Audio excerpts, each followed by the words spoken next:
அனைவருக்கும் வணக்கம். இன்னைக்கான ஆன்மீக பதிவில் நம்ம பார்க்க போகிற ரொம்ப ரொம்ப முக்கியமான ஒரு பயனுள்ள ஆன்மீக தகவல் என்ன அப்படின்னு பார்த்தீங்கன்னா, தற்போது ஐப்பசி மாதம் நிகழ்ந்திருக்கக்கூடிய பட்சத்தில் ஐப்பசி மாதம் அப்படின்னு சொன்னால் ரொம்பவும் விசேஷத்திற்குரிய ஒரு மாதம் அப்படின்னு சொல்லலாம். இந்த மாதத்தில் பார்த்தீங்க அப்படின்னா சிவபெருமானுக்கு உரிய ஒரு காலகட்டமாகவும் முருகப்பெருமானுக்குரிய ஒரு காலகட்டமாகவும் இருக்கப்படுகிறது. எப்படின்னு கேட்டிங்கன்னா, ஐப்பசி மாதத்தில் வரக்கூடிய பௌர்ணமி தினம். இந்த பௌர்ணமி தினம் அப்படிங்கிறது சிவபெருமானுக்கும் உரியதாகவும் அவருடைய மகனாக விளங்கக்கூடிய தமிழ் கடவுள் முருகப்பெருமானுக்கும் உரிய ஒரு நாளாகவும் பார்க்கப்படுது. இந்த ஐப்பசி பௌர்ணமியில் நாம் இருக்கக்கூடிய விரதங்கள், வழிபாட்டு முறைகள், பூஜைகள் இது எல்லாமே பார்த்தீங்க அப்படின்னா அதீத நன்மைகளை நமக்கு தரும் அப்படின்னு சொல்லலாம். தற்போது பார்த்தோம் அப்படின்னா ஐப்பசி பௌர்ணமி அன்று முருகப்பெருமானுக்கு நாம் விரத வழிபாடுகளை மேற்கொள்கிறோம் அப்படின்னா நெய்வேத்தியம் அப்படிங்கிறதுல நாம் சிறப்பு கவனத்தை செலுத்தலாம்.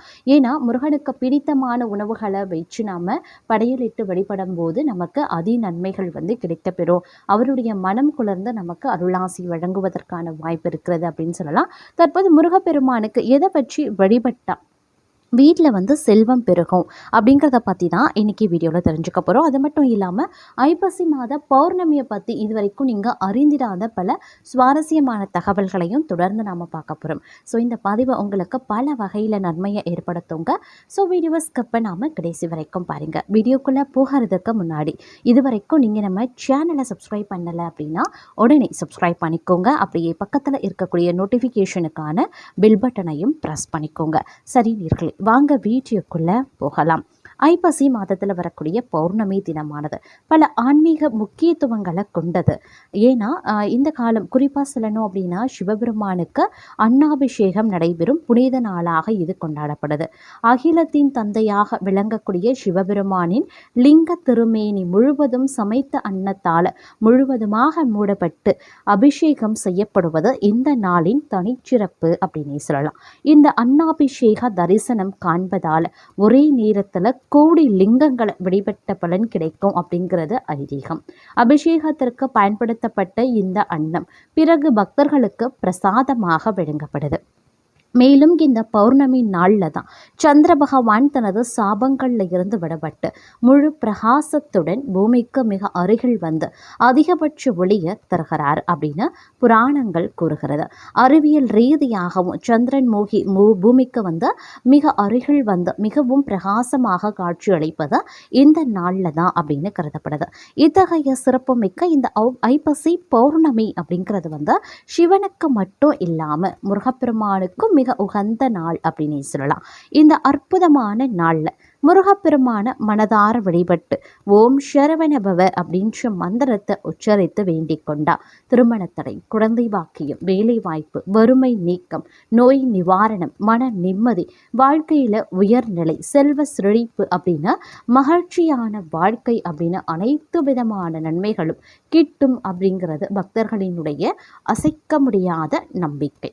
குறிப்பா ஐப்பசி பௌர்ணமி நாளில் குளிகை நேரத்தில் ஒரு சிறப்பான வழிபாட்டை செய்தால் குடும்பத்திலையும் வாழ்க்கையிலையும் இருக்கக்கூடிய அனைத்து பிரச்சனைகளும் நீங்கி செல்வமும் செழிப்பும் அதிகரிக்கும் அப்படின்னு நம்பப்படுது. இந்த வழிபாட்டிற்கு தேவையான 2 முக்கியமான பொருட்கள் பனங்கற்கண்டு மற்றும் சுக்கு, அப்படி இல்லைன்னா வசம்பு அப்படின்னு சொல்லலாம். சுக்குக்கு மிஞ்சிய மருந்தும் இல்லை, சுப்பிரமணியனுக்கு மிஞ்சிய தெய்வமும் இல்லை அப்படின்ற முதுமொழிக்கு ஏற்ப சுப்பிரமணிய கடவுளுக்கு சுக்கு படைத்து வழிபடுவது மிகவும் சிறப்பானது. மருத்துவ குணங்கள் மட்டும் அல்லாமல் அளவில்லாத நன்மைகளை தரக்கூடிய பனங்கற்கண்டையும் சேர்த்து படைப்பது விசேஷ பலன்களை அளிக்கும். குளிகை நேரத்தினுடைய சிறப்புகள் அப்படின்னு பார்த்தோம்னா, ராகு காலம் யமகண்டம் போல் இல்லாமல் குளிகை நேரத்தில் தொடங்கக்கூடிய எந்த ஒரு காரியமும் திரும்ப திரும்ப நடக்கும் அப்படிங்கிறத நம்பிக்கை. அதனால் சுபகாரியங்கள், கடனை திருப்பி அடைப்பது, நகை வாங்கிறது போன்றவற்றை இந்த நேரத்தில் செய்வதற்கு பலருக்கும் ஆர்வம் காட்டுவாங்க.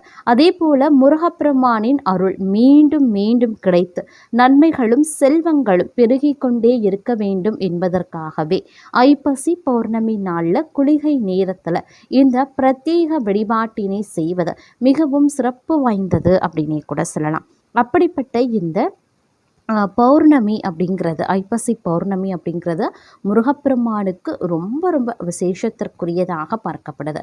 பௌர்ணமி வழிபாடுகளில் ஐப்பசி மாத பௌர்ணமிக்குன்னே ஒரு தனி சிறப்புமே இருக்கிறது அப்படின்னே சொல்லலாம். இது ஆன்மீக சிறப்பும் பல மடங்கு பலன்களையும் அள்ளித்தரும் அற்புதமான நாளாக கருதப்படுது. இந்த நாளில் செய்யப்படக்கூடிய வழிபாடுகள் மட்டும் இல்லாமல் சில எளிமையான பரிகாரங்களும் கூட வாழ்க்கையில் இருக்கக்கூடிய துன்பங்கள் அனைத்தையும் நீக்கி குறைவில்லாத செல்வ செழிப்பை ஏற்படுத்தும் அப்படிங்கிறத நம்பிக்கை. ஐப்பசி பௌர்ணமி அப்படிங்கிறது வருடத்திற்கு ஒரு முறை சிவபெருமானுக்கு அன்னாபிஷேகம் நடத்தப்படக்கூடிய தினம் அப்படிங்கிறதுனால அனைவரும் இந்த நேரத்தை ரொம்பவும் விசேஷமாக பயன்படுத்துவாங்க. சிவபெருமானி உலக உயிர்கள் அனைத்திற்கும் தந்தையாக இருக்கிறதுனால இந்த நாளில் சிவபெருமானின் லிங்க திருமேனி முழுவதுமாக அன்னத்தால மூடி அபிஷேகம் செய்யப்படுது. பிறகு அந்த அன்னத்தை பக்தர்களுக்கு அபிஷேகத்தில் இது பண்ண பிரசாதமாக வழங்குவாங்க. அன்னாபிஷேகம் தரிசனம் அப்படிங்கிறது ரொம்ப ரொம்ப சிறப்புக்குரியது அப்படின்னு சொல்லலாங்க. அது மட்டும் இல்லாமல் இந்த நாளில் பார்த்திங்க அப்படின்னா நம்ம செய்யக்கூடிய விரத வழிபாடுகளுக்கு அனைத்து நன்மைகளும் ஏற்படும் அப்படின்னு சொல்லலாம். நம்மளுடைய குடும்பத்திலையும் வாழ்க்கையிலையும் இருக்கக்கூடிய பிரச்சனைகள் அனைத்துமே தேர்ந்த நன்மைகளும் செல்வ செழிப்பும் அதிகரிக்கும் அப்படின்னு சொல்லப்படுது. அதிலும் பார்த்திங்க அப்படின்னா குழந்தை, திருமணம், வேலை கிடைக்க, வறுமை நீங்கணும், நோய்கள் நீங்கணும், மன நிம்மதி கிடைக்கணும், வாழ்க்கையில் ஒரு உயர்ந்த நிலையை பெறணும், செல்வ செழிப்பு ஏற்படணும், மகிழ்ச்சியான வாழ்க்கை அமையணும், கஷ்டங்கள் துன்பங்கள் அனைத்துமே விலகணும் அப்படின்னு எப்பேற்பட்ட ஒரு வேண்டுதல்களாக இருந்தாலும் சரிங்க, இந்த நாளில் நாம் முருகனை மனதார வழிபட்டு ஓம் சரவண பவ அப்படின்ற மந்திரத்தை மனதார சொல்லி வழிபடுங்க. முருகனினுடைய அருளால் கண்டிப்பாக நன்மைகள் உங்களுக்கு அதிகரிக்கும் அப்படின்னு சொல்லலாம்.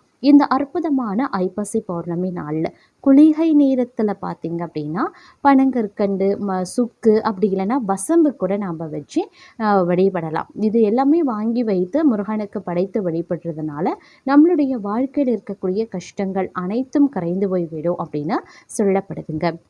அந்த அளவுக்கு பார்த்திங்க அப்படின்னா இந்த சுக்கு, வசம்பு இது எல்லாமே மிகப்பெரிய அளவில் நமக்கு நன்மையே ஏற்படுத்தும். அதே மாதிரி பனங்கற்கண்டு, இந்த மூன்றுமே பார்த்திங்க அப்படின்னா ரொம்ப ரொம்ப சிறப்புக்குரியது அப்படின்னே சொல்லலாம்.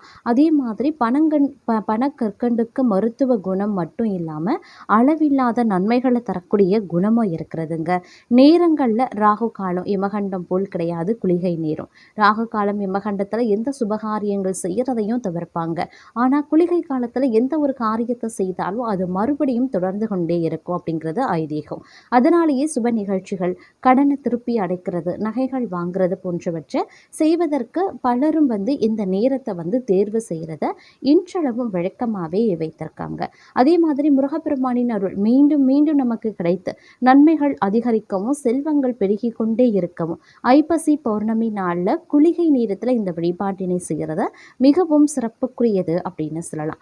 அந்த அளவுக்கு இந்த ஐப்பசி மாத பௌர்ணமி அப்படிங்கிறது மிக மிக சிறப்புக்குரியதாகவே பார்க்கப்பட்டு வருகிறது அப்படின்னு சொல்லலாம்.